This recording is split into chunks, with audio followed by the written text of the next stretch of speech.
My name is Hans Læssøe, and for this session of the Risk Awareness Week 2022, I'd like to talk about how you can leverage the risk register you probably already have as a valuable performance tool. It can be done. Now, looking at the agenda, I'd like to take a brief look at the current state of enterprise risk management as I have seen it throughout most companies, or a lot of companies throughout the world. Then I'd like to look at what we need or want to do or to achieve to make this truly valuable.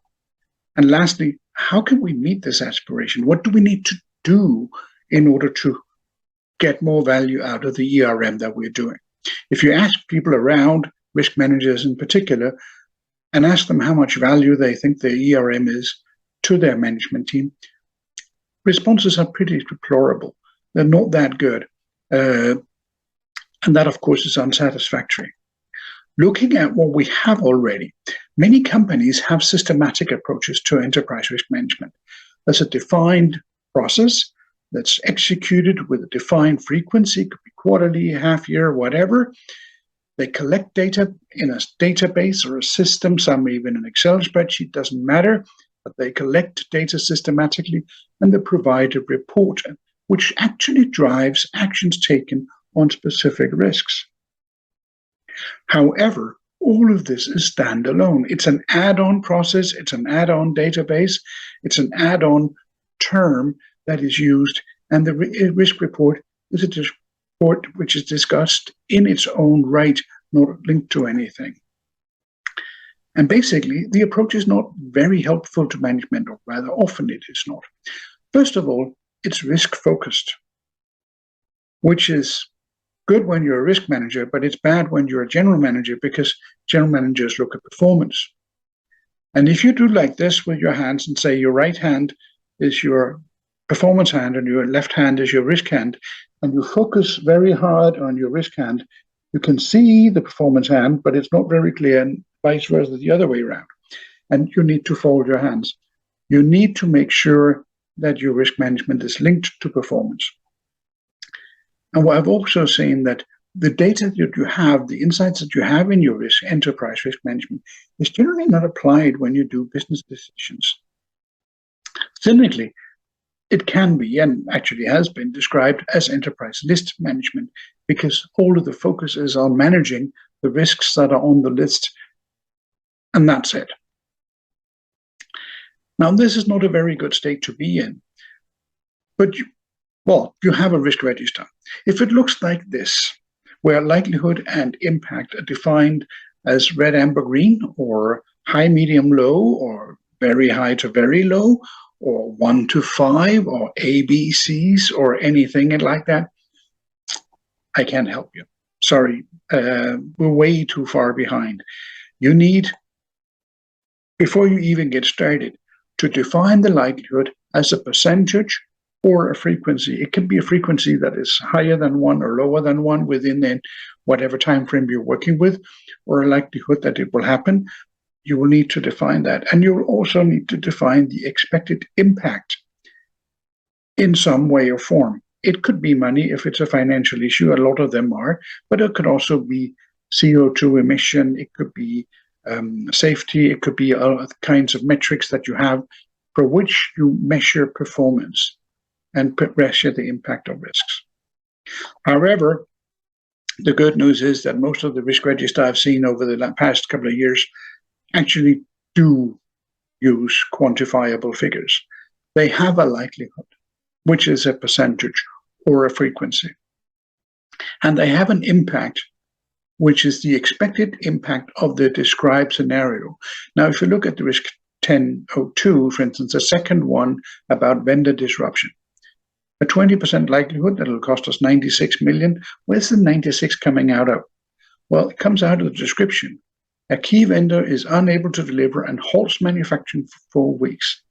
The halting manufacturing for 4 weeks, based on the capacity we have, leads to a loss of revenue, which again leads to a loss of profit of 96 million. Somebody is responsible for it and some actions are taken. This is how most of risk registers are working, and we can use those. They often lead to reports like this, heat maps. Now, when you see heat maps and scholars and books and stuff like that, there are always some issues up in the top right corner, in the red area. If you have a lot of those, you have other problems that you need to solve first, because then you're on the brink of going wrong, or going bankrupt or something like that. These may be seen as a base for management discussions. Management may even like them because they're simple to understand, but they have a long list of shortcomings. The first and foremost one of them is that every risk is a point. It's a single point. So if the vendor cannot deliver, there's a 20% likelihood it'll cost us 96 million on the bottom line, not 50, not 200. And that, of course, we know is wrong. General uncertainties like currency impact will be there with 100% certainty when you deal with different currencies. We just don't know whether it's positive or negative, and we don't know how much it will actually matter for us. Levers, opportunities are not included. There's nothing good happening here. It's all the negatives, which means that the picture you will have of the performance in the business will be way too negative overall. Then there's no way you can consolidate that. You cannot add 3 yellow to make a red or 5 green to make a yellow or anything like that. It doesn't make sense. And there's also no link to business performance.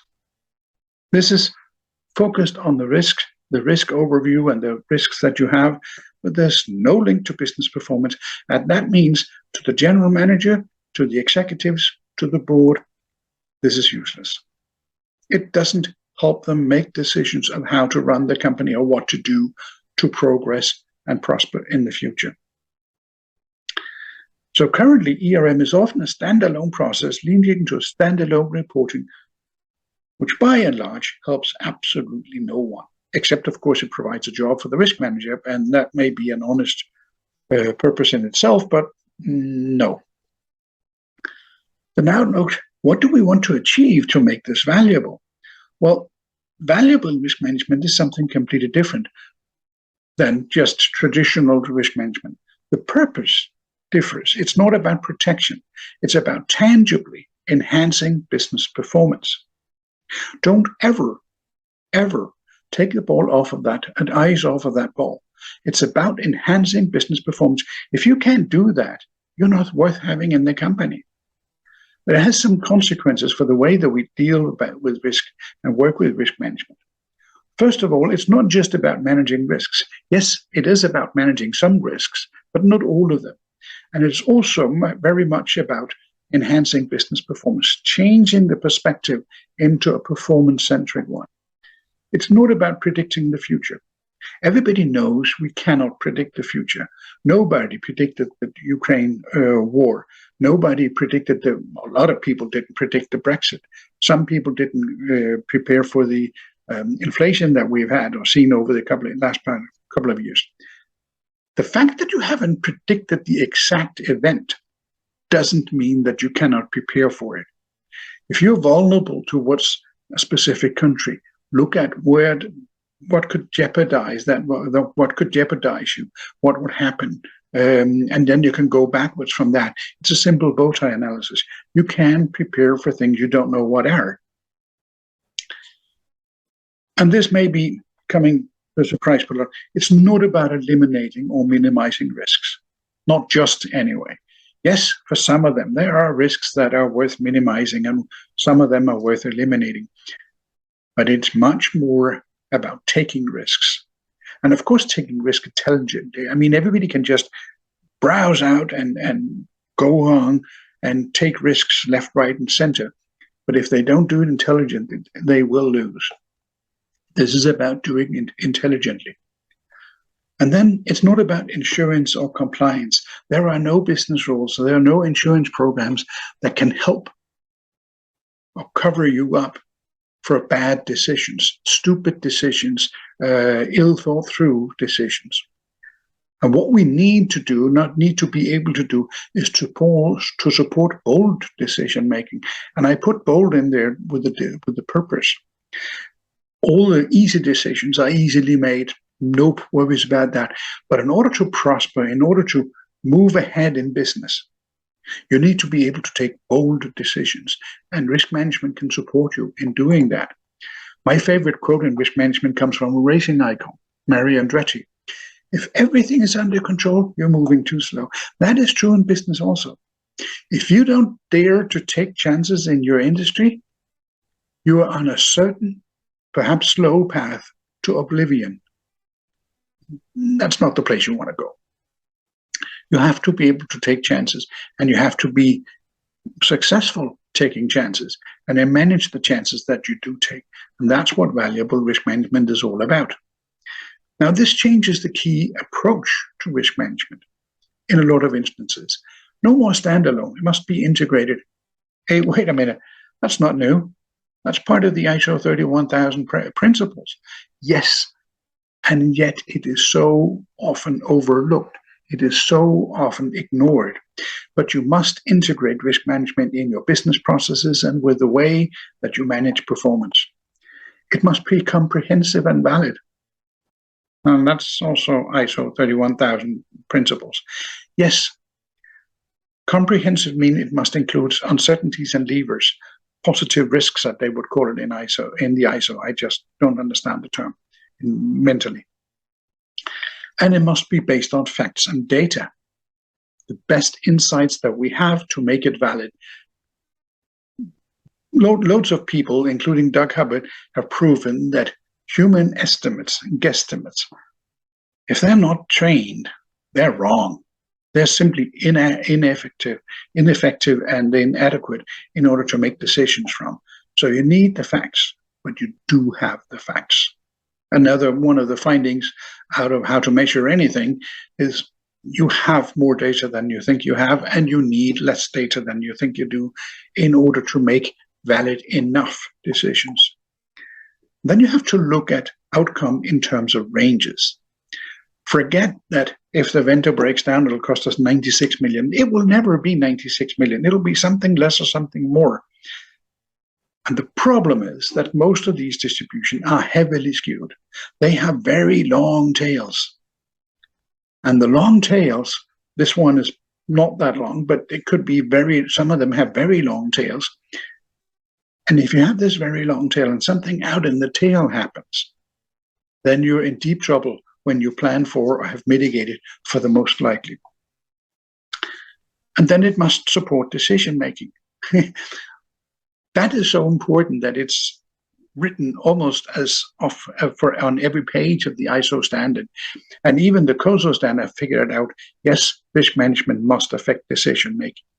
Now, there's a lot of operational decisions that are made every day in the industry, and maybe you shouldn't bother to go deep into how to affect operational day-to-day decisions. Most of them are very easy, very simple, and have limited consequences. But the larger standardized decisions, the sales and operation planning decisions, the equipment investments or capacity investment decisions, IT decisions or some project decisions, budgeting, stuff like that are standardized decisions. The strategic decisions that you make either as part of the strategy process or become something happens and you say you want to open a sales company in India or whatnot. These decisions must be risk management supported. Some of the standardized I've seen are risk management supported. Very, very few of the strategic risk decisions have been explicitly supported by risk management. And that is a missed opportunity for everybody. So in order to earn our license to operate as risk managers, we must add business value.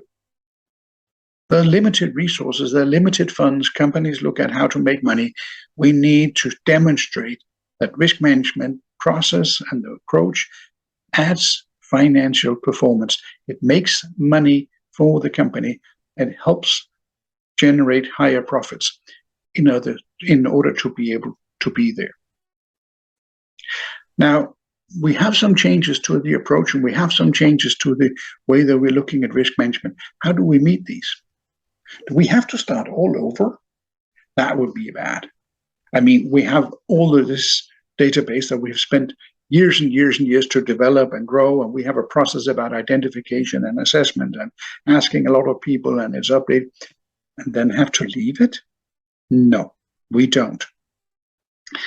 We actually just have to enhance the insights that we already have, because there are a lot of insights in this risk. There are probabilities, there are scenarios, most likely scenarios on a lot of different risks. So what we need to do is to take a step backwards and link to business performance. Model your business performance. It could be your P&L statement, profit and loss statement. It could be any other metric. Keep it as simple as you can, because this is an add-on to the statement itself, where you add on the risk and do the risk calculation on it. Define all of your outcomes as ranges and distributions, and you can start simple. I'll get back to that. It helps you more than you think. And then you can fine-tune it where that adds value. And then you can add the uncertainties and levers. Now, you don't have the uncertainties and levers embedded in your enterprise risk management, but you can embed it in your model. If you have a P&L statement, no matter how simple it is, you can add some general uncertainties that you know that will be there. Finance will help you figure out what they are. And then you have to add some of the good things that happens too, of some of the opportunities, the levers that will help you. And then, of course, lastly, you have to leverage it. You have to leverage monte-carlo simulation. This is the approach. This is the mathematical tool you know more about than anybody else, probably, possibly, in your organization. And if you don't, I seriously suggest you learn. To me, in my perspective, monte-carlo simulation, knowing that, is as important as knowing how to use a screwdriver if you're a carpenter. You can live without it, but it's not that good. It's your tool, a tool very few others is able to use. Now, looking at the P&L, it may be extremely simple. A lot of companies have very elaborate budget models with thousands of budget lines and cost centers and all over the place, making it extremely complicated. It doesn't have to be for this exercise. Just to get started, you can get more complex and go more into detail when you want to. But just to get started, you have a revenue, in this case, 2 billion. Then you have some variable costs that are defined as a percentage of revenue. So if we change revenue, we'll change variable cost, in this case, 40%.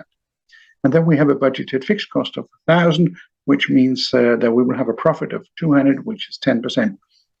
Not extremely impressive, but nice in most industries.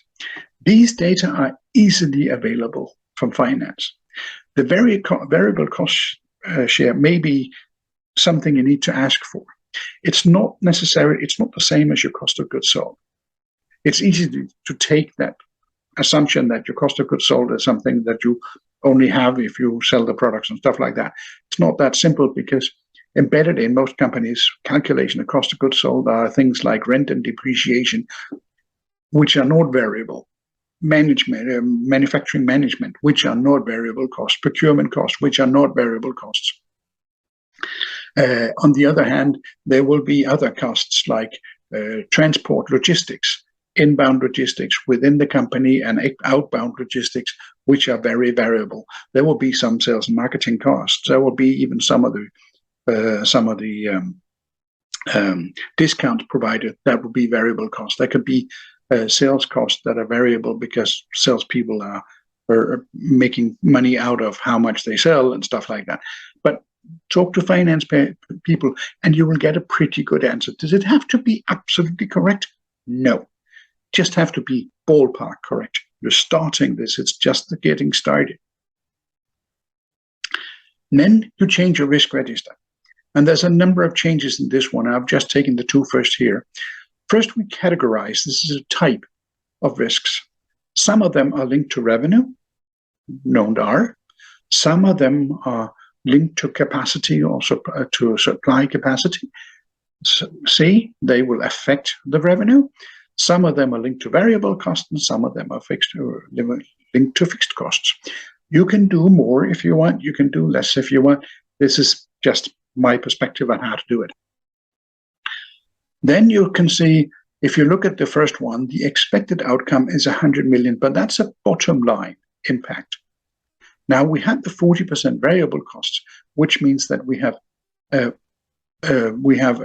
to get the 100% EBIT, we need a 250 million loss in profit. 40% of that is 100, and that will end up that way around. So we recalculate both capacity risks and revenue risks into what they are in revenue terms.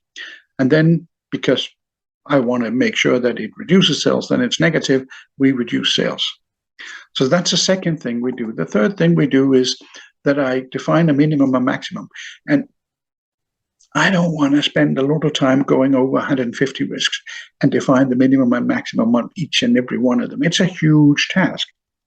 What I do is I use a proxy factor. A proxy factor where I multiply and divide by 4. In this case, on the first one, you can see it was expected to cost us 250. If we're lucky, it'll only be 63.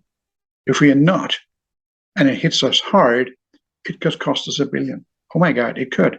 If you take the vendor disruption, which in this case actually happened, it could be somewhere between 56 and 900. And in this case, it reduced our capacity with 517 million.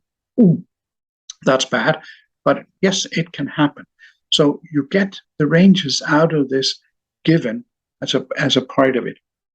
Once you have been through the whole thing, you of course validate the most important ones of them. Then you add the uncertainties. Currency impact, if you're dealing with different currencies, it's destined to be there. There's 100% likelihood. But the outcome is on there. It's probably, or it's based, expected value is 0. You plan to hit, or you expect to have the currencies you use in your budget. But that could be a variance of 40 million. Okay. You can have material costs. And these have been recalculated. These have been recalculated to be a share of sales because they are variable. Not any sales, not the simulated sales, but because that will be too blurry and it wouldn't help you and you'll get cyclic data out of it. But in this case, where we have budgeted with a sales of 2 billion, then you simply divide up the money that you get with 2 billion and say, okay, in the worst case, material costs, or in the best case, material costs will be reduced by 2.5 percentage points out of the revenue. And in the worst case, you will add 5%. In this case, you come out with 0.4% as an add-on to the variable cost share. This way, you can calculate those things. Optionally, I've chosen to make these light green, light gray for easy identification. That helps two things. One is it's easier to find, and the second thing is, of course, that it makes it easier to spot any errors or miscalculations that you do when you have stuff like that. Then you go further down the line and you add up some stuff. And here we've added a couple of opportunities because good things happen to, even good things you haven't planned for, happens to you every year. These are just like risks. They just turn around. And in this case, we have a revenue risk 1014 where a competitor drops out. It's not extremely likely. I mean, our competitors are doing quite well, but there's a 3% likelihood one of the bigger ones will drop out and we can earn an additional 50 million on the bottom line. To get that, we recalculate back into revenue and say, okay, then we will have an increased revenue, expected case of 125, multiplying by 2.5. The minimum is 31 million and the maximum is actually 500. So now we have a huge leverage here that can happen. We can also get a productivity boost that will help us increase our capacity, which is nice. But if we already have the capacity we need, it's useless because we won't need it. But we will have cases, at least in this example, where the demand is bigger than what we can actually deliver, and we need the productivity boost in order to be able to deliver anyway. So these are calculated just like that. So again, it's a negative risk. When you do this, be very much aware and validate your modeling on what is positive and what is negative. Set in dummy examples to make sure that your model calculates correctly, because yes, it can be tricky when you add up with pluses and minuses and how they work. Take care, go do it. What I have done here, the way I've recalculated the expected and then the minimum and the maximum, is very much focused to make sure that the MCS column, the Monte-Carlo simulation column, is the same formula all the way down, because that is a big lever to reduce errors. If you have different formulas all the way down, you may forget to change one of them and so forth. Here you have the same formula all the way down. So here we have the ranges. And you can then define, I haven't done it in this example, that the minimum is not the minimum, but it's the 5% percentile. The maximum may not be the maximum, could be the 95th percentile. And then you can elaborate on your percentiles and you can work with those of how much further uncertainty you wish to add. I've just tried to keep it simple here. With that added, your P&L changes looks this way. General uncertainties are added. So the revenue demand, we tend to budget carefully, or we wish to budget carefully. So when we budget for 2.2 billion, we expect under normal circumstances that would be a minimum 1.9 million and possibly 2.3. But we also have all of these demand uncertainties that we add on, all the ones that we calculated from the ERM table that we had added up with on risks and levers and uncertainties, that adds 457, which means that the net demand actually becomes 2.4 billion and a bit. Then we look at the capacity, and the capacity is designed, the minimum of the expected capacity actually matches the maximum of the expected demand. So we have designed our supply chain to be sufficient for what our needs are, and then we have a couple of hundred extra millions that we may have depending on the mix of products and other additions. Based on that, we then have the impact of all the supply risks, all the capacity risks that we have in the database. In this case, it's 0 because I don't have a ton of those in the example. They will rarely be 0 in the real world. But that means that we have a net supply capacity of 2413. Now we have a constraint of 33, which means we cannot sell anything we cannot deliver. So the actual net revenue that we record in this scenario will be 2413. And when we go through a number of scenarios, we will actually see there's a 24% likelihood that we will be unable to meet demand. Then we have the variable costs, and we have the variable cost as ranges, and it comes out with 41, somewhere between 38 and 43. And then we have the variable cost, and then we have the uncertainties linked to variable costs added on top of it. So we come out with a variable cost of 1.4 rather than the budgeted 1.2. Or the gross contribution of 1.4 rather than 1.2 because of the bigger sales. But as you can see, the variable costs are actually 987 rather than 800. And then we have the fixed costs and have those as well and put them in and come up with a bottom line. That is a lot nicer than what we thought. But then again, we have sold 400 million more than we expected. The totals, these totals here are taken from the ERM table that you have extracted to Excel and using the SUMIF function because you have annotated the F and the C's and the R's and the V's to each different risk, and then you can simply use a SUMIF calculation to come up with this. No big deal. Having simulated, for instance, 10,000 times, now you can get these kind of results, this kind of reporting. And this is a reporting that management really, really easy understands. Looking at demand, there's a 60% chance demand is exceeding our budget. Yes, we know we had a careful budget, so we were not. This is not new to us. There's a 13% chance it's so-so. That's somewhere between the 1900 that we expected and the rest of it. There's a 17% chance it's bad and 10% chance it's disastrous. How did we get to that? Well, we've decided, and you can do that with management, say, okay, a disaster is when we lose more than 25% sales or something like that, less than 2015, that's actually a 10% chance that we will end up in that. And then when you look at revenue, that is affected by delivery. And delivery, there's a 73% chance in this scenario, or in this simulation, that we can actually meet demand. There's an 8% likelihood that we will not quite be able to meet demand, but we will only lose about 5%. And there's a 4% chance we will lose more than 25% of demand to lack of ability to deliver. Now that's bad. And that means that now we're only 51% certain that we will be able to meet our budget on the revenue side.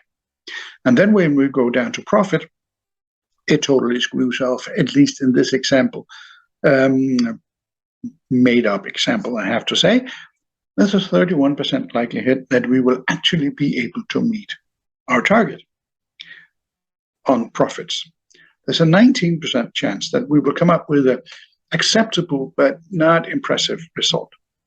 This leads to a 50% likelihood that we will come up with something that's acceptable. It also leads to a likelihood of 50% that we will come up with something not acceptable. And in this case, there's a 32% chance, 1 chance in 3, that we will come out in red figures. Now that's a disaster. At least management thinks so, and that's what they've decided based on. And this is something management can understand. This is something they can address and look at. And we can go further into the different aspects. You can show this, the distribution of net demand, and see where is that and how's the tail and all that, based on the risks and the uncertainties. That's nice. What is more important is you can look at why. What are the issues, the risks, the levers, the uncertainties that affect demand?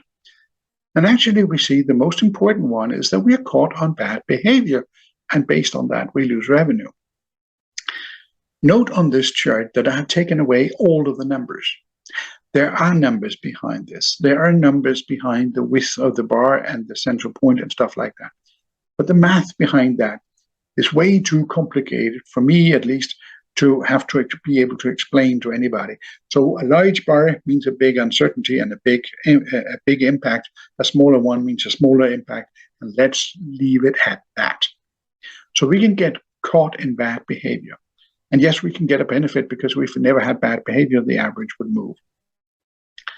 Then we have something about the uncertainty as to revenue of a new product line. We have a new competitor in the market, the price competition, all of those stuff, all of those things. And here we can go in and say, okay, we have some assumptions on the high and the low and stuff on this first being caught on bad behavior. Now let's take a look at what are the numbers that came out of this proxy factor 4 that we multiplied and divided with. Are these numbers relevant? Should it be less or more? And we can go in and adjust the minimum and the maximum. And we can do that on the top 6, 7, something like that, and recalculate and see, okay, are they still there? Now we have a more valid image. Does it have to be perfect? No. Then we can look at supply chain, supply capacity in detail and come up with the same one and say, okay, the biggest risk we have is actually the vendor disruption, because it's rather likely with the vendors that we have that we will lose disruption. We also have a cyber attack that stalls supply for 10 weeks, which can be quite damaging. Yes, because we're multiplying and dividing by 4. May be wrong, but we have to validate that. But if you take the 10 weeks and multiply by 4, we're down for 3/4 of a year, 40 weeks. That's going to be bad. Then we have a strike, we have staff shortage, the productivity boost comes in, and we have the different risks that we can do. And again, spend the minutes, the half hours it takes to go through the top 5, 6 of these and say, okay, are these ranges valid, and have them qualified. Then you can look at the revenue, it's not that interesting, and then you can look at the profit in detail. Now it becomes interesting.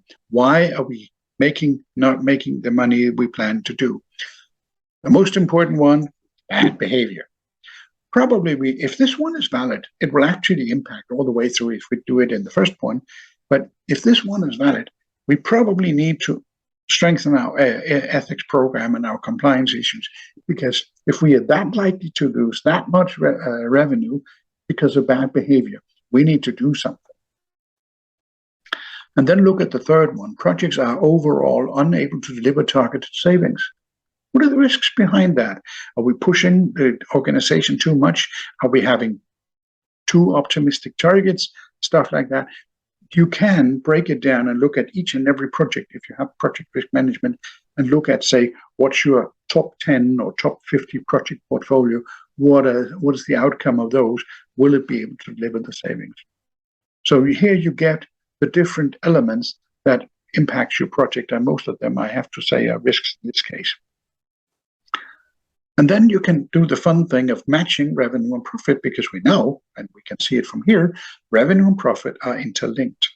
Here we have a scatter chart with all the 10,000 scenarios that we made in this formula. The vertical midline is at 2,000. That's the target budget sales. And the horizontal line is at 200. That's a target budget profit. And then it gets interesting, because if you look at the top left corner or top left quadrant, if we do not meet the revenue expected, the expected revenue of 2,000, there's a 1.3% likelihood that we will be able to meet the target profit. We're highly depending on this. And this is interesting because it just shows us about our ability to control cost and control our business. I tried to do this at the Lego Group some years ago on a few budgets. And one of them became really, really interesting because the Lego Group has been through a period of over target growth. Systematically, year on year, we grew faster than it was targeted. And then I looked into all of the uncertainties in the P&L on significantly higher level of detail. And I analyzed the uncertainty of different P&L lines and and had monte-carlo distributions or distributions around this each of these uncertainties. And then I looked at the revenue and looked at the uncertainties on that one, and I made a chart like this one, scatter chart.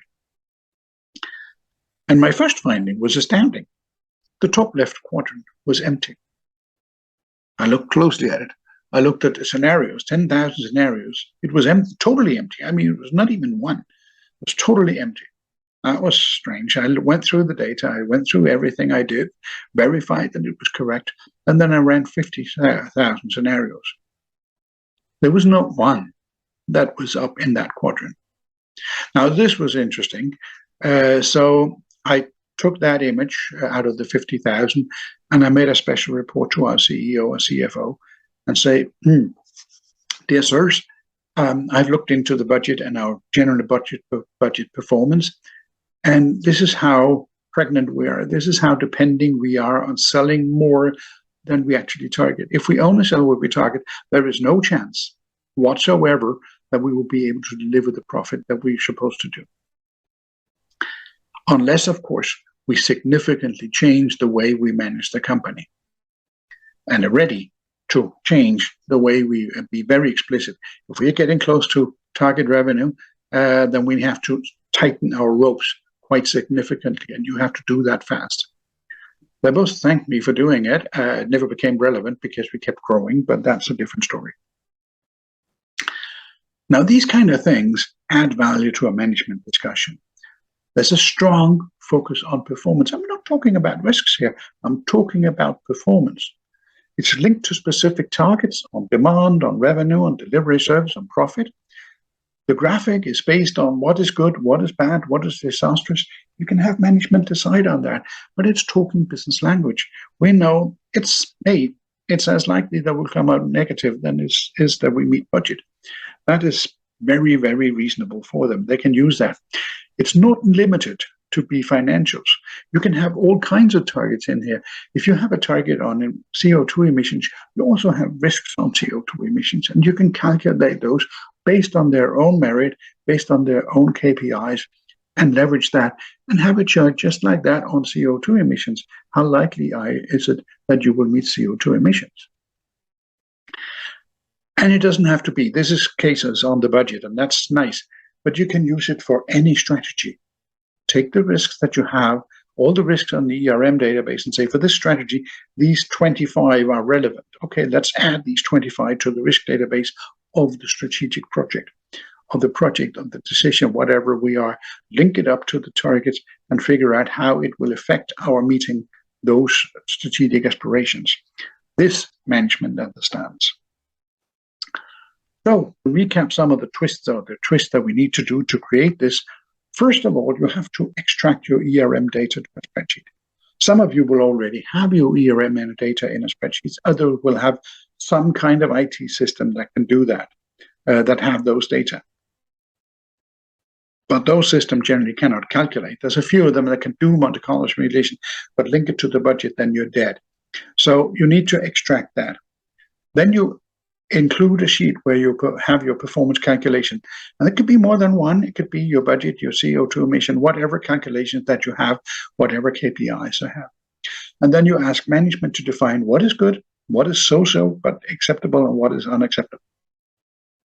So that we can, even disastrous or extraordinary if you want to, you can put it in as many levers as you want, depending on what you are doing to discuss. Then you add the general uncertainties in your modeling of your performance. You add the levers and opportunities with likelihood and expected impact in your ERM or to your ERM impact. Now, you don't have to say, okay, I have 150 risks, I need 150 opportunities. It's an overkill to begin with. You probably need somewhere between 10 and 20, maybe closer to 20 if it's a large organization, levers to be given appropriate. But if you ask finance, sales, engineering, manufacturing about what are the best things that can happen and what's the impact of that and what's the likelihood of that, they will be able to provide that for you. And if you have like 20, you will have the 20 most obvious. You will have the 20 most impactful. It's rare that somebody out of the blue comes up with something that's a mistletoe. And they will come up with the rather obvious and the most important ones. So just have these added. Then you categorize risks and uncertainties and levers by type. Put in the numbers, define which types you want, and put in the allocation. And you recalculate expected based on the match type. So you have the revenue that calculated into revenue numbers rather than bottom line numbers. You have the variable costs into percentages, or whatever calculation you need. And then you define a proxy range factor that you define the factors that you do. Put it in a cell, make it variable, so that if put in 4, which is the one I would generally recommend based on my experience, it's not scientific, try to see what happens if you change it to 2 or to 10 and see what makes sense, what doesn't make sense in your industry for your business. Be able to play around with it. It may be that in your company, it should be a factor of 10, minimum is 1/10 of what you expect. Maximum is 10 times what you expect. Yes, that could be easily valid in some industries, and you can use that and play around with it. Then you run the model and look at the tornado diagrams, because now you have to validate the ranges of those most important ones, the top 4, 5, 6, 7 in your tornado diagrams. Look at those and validate. Is the range that you get out of the proxy factor that we just calculated, took down from a string in the ceiling, is that valid? Or do we have to change it? You will have to change a lot of some of them at least, either in one end or both ends, but you will have to change them. And then you rerun the model and generate the report and the insights, and then you're ready to go. So it's actually a few simple twists. I surmise that most of you will be able to do this in a matter of one working week. And suddenly your ERM is becoming a highly valuable tool for management to discuss. So yeah, that's what I had. The presentation, of course, is downloadable. The reference model that I've used throughout will be downloadable as well. And should you have any questions or comments, feel free to contact me. I'll also be available for training and consulting should you think this was beyond any value for me. And if anybody's still here, I'd like to present myself. My name is Hans Læssøe. I'm Danish. I'm 66 years old. I have 4 children. I have 4 grandchildren. I also have a master's science degree in electrical power engineering. That's 41 years old. And by the way, I have never worked with electrical power engineering, so I'm not basing too much on that one. But I have 35 years of broad Lego Group experience with IT, supply chain, product development, and finance before I came to strategic risk management. My best lever in strategic risk management was two things. One is that I already had 25 years with the company. I understood the company. I understood the business dynamics, and I had a huge network for being so many different places. That was lever one. Lever two is I was allowed to spend all the time I needed to develop strategic risk management. I didn't have to take care of insurance or health or safety or anything else. I just had to look at this. And that was, of course, a tremendous help. In 2007, my boss and I decided to part ways, and I decided to start on my own in a company I call Actus. Just like the Lego name is a merge of the two Danish words for play well, Actus is a merge of the two Danish words for active uncertainties, because I believe strongly that uncertainties are facts of life. And when they're facts of life, don't worry about them. Don't be afraid of them. You might as well learn to leverage them to your benefit.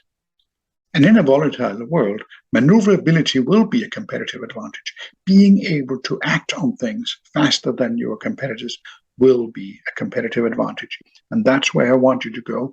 That is where I want you to support you to take your ERM and your decision risk management and everything else you do on risk management to add value to your business. Thank you.